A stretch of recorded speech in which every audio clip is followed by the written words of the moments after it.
Hello guys, welcome back to our chess stream at lichess.org. So today I'll be playing another weird defense. So my enemy here is Jets Gen KWS. Yeah, we're rating at 2380. I did play this game around 23 hours ago. So let's just quick check our beloved enemy. So he has been playing on a downtrend today. So he's rating us on 2.5 or 2.550, almost 2.6. Is going down to 2.3, something like that. So I think it's not a good time for him or to her to play a game of chess because it's downtrend. He's not feeling good with chess, or maybe his mind is too occupied with other stuff. So I think that's, I mean, a suggestion from your previous opponent. So back to the game. Let's review this game. So here, let's just click on the analysis board. This game is quite weird because the opening is the name of the opening is Wade openings. So he started with knight f6. So according to the engine, this is what they call Suker third opening. Some others call this Reti, and I picked the Perk variation. This is what they call Suker third opening Perk invitation, and this actually what they call that inaccuracy based from the engine because the best reply from black should be knight f6, and that is based from the engine. And here he played d4. So this the still the Soccer third opening perk invitation. Then I played here the bishop g4, or what they call the Wade defense. Uh, this is quite new defense, and this is a modern defense. So here he played with c4, just occupying the center, making more influence in the center. Here I played the standard uh, development move knight d7.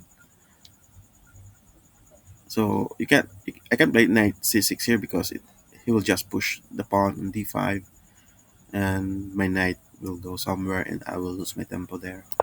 So here he played knight c3, and here I played the very aggressive e5. So as you can see, it is a pretty advantage for black. It's +1, but this opening defense is quite rare. You cannot find this easily online. So he was a bit surprised in this opening because he will if he will take his pawn, I can take the pawn with this pawn or by this knight. So it's still a very equal game. So what he did here is he played the pretty passive move e3. So again, this e3 is quite passive, just protecting this pawn center. But based on the engine, the best move was this one. So the plan is to put the bishop here on the diagonal and have a bigger influence on this white diagonal. So I think that's the engine opinion. So on this e3, I played knight gf6. So just develop my other knight to influence the center. He goes for bishop e2, and I go for bishop e7. Then he pushed the pawn on h3, so threatening my bishop on g4. So what I did here is bishop h5. I don't want to trade on pieces with bishop to knight because I value bishop other than knight. Then he goes for castle.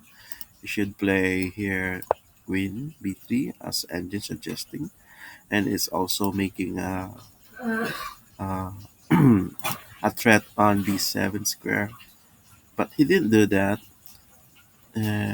What he did is just castle, and I play here the c6. So I'm preparing more battle in the center. Maybe on the d file and the c file there will be a big battle. And next, what he did here is push the pawn at b3. So he's planning to put Fianchetto the bishop on b2 in the future, and we'll have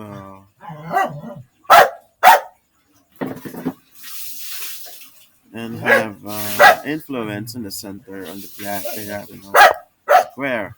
So I castle here, short castle. Then he go for the bishop b2 as planned, and actually this is an opportunity to me to lock the center via e4 because he is now obligated to move his knight somewhere, and he did move his knight on knight b2. Now I exchange the bishop. That's bishop takes d2. It takes with the queen. That's queen e2. Then I now push d5. So it's better to lock the center because he will have very nice bishop there, and it will be blockaded by this pawn. So definitely this bishop is not that very good now. But instead my bishop is very good because my bishop is black and my pawn is white squared. So I have a better bishop than him. Here he played a4, which is a bad move based on an engine. This is an inaccuracy because uh it's making the b4 weak and the b3 somewhat. The engine suggested that he should play f3 instead, asking about this pawn. What I'm gonna do if I'm jut here? I can just go a straight run, and if I go here, you can just thread this one. And yeah, I think it will be better for him to play the f3 instead of a4. So let's go to a4. Then after he played a4, what I did, I played because this now the b4 now is quite weak. I go for that square, just just making some empty threats. It's not really threatening this one because it's guarded by the bishop on b2. So here he played rook cf1, just giving extra protection for this knight. And here I played queen a5, just making some uh making some what do you call this? Making some few threats on the knight. But actually the computer suggested to put the queen here on e7. Maybe this is a good, I mean, to control center, but here I played just asking, asking again the knight what I'm gonna do. Actually, he defended it the knight with his knight, so you go with knight db1, and after that I put my rook at c8, rook a c8 because I want to target this knight, putting pressure on this knight. And here he played, I think he played c5. So he is planning to trap my bishop. I feel like, but you can't trap my bishop because I can make exchanges here, right? I can take this, right? So it's not totally trapped, but I don't know why he did do it. But see, here I played b6. So here the plan is to um, dismantle the great center of the enemy. So I just want to ask what I'm gonna do if I play b6, because this pawn c5 and d5 will be with d4 will be threatened. So here you go knight a2, threatening my bishop here. So what I did is I just take this pawn on c5 with b takes c5. He took the pawn with the d pawn, d takes c pawn. So this pawn now is hanging. So I'm pretty one pawn up. And now he played this one. Bishop c3, which is a bad move. According to engine, this is a blunder. The best move was this one, double pawn. Because if I exchange, we exchange, and he can make a threat here. As you can see, he did. He can take my rook with his bishop, and I think he's at advantage already. So that should be the variation there. But he played the bishop c3 instead, and I go back to queen d8. He go for b4, threatening my bishop. My b4 retreats to d6. He go to knight d2. I go into queen e8, planning. I plan to go to the square e6 and maybe attack on the king side. Then he go to knight b3. Then I go to knight e5, and he go to this is another inaccuracy, knight d4. So he go there. I'm not really sure. Maybe he's making some maybe later threats on this c6 square, but I'm not really sure if that's a threat because what I'm gonna do here, I'm gonna attack the queen side, king side. Here I played queen d7, so I have a scope here in this diagonal on the h3 to d7 square. Now he's backing off to e8 with his bishop. I'm not really sure why he choose this one.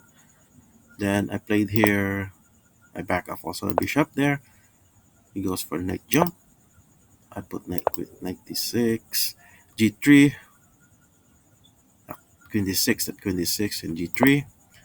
I go for a5. He took the pawn, and I go back to knight queen d7. He got need to defend that pawn because it's hanging. Then I push the pawn in the center. He go for knight db5, and I go check. And he after the check, he go to king g2. I put now on my knight on knight g5. I'm threatening this one. This is unstoppable. The queen takes h3. It's impossible, and he will be mated somewhere. The engine evaluation is negative 8.5, so I think that's the game and how it ended. The enemy resigned because this will be mated in a few moves. I think that's it, guys. Thank you for watching and have a good one. Bye bye. God bless.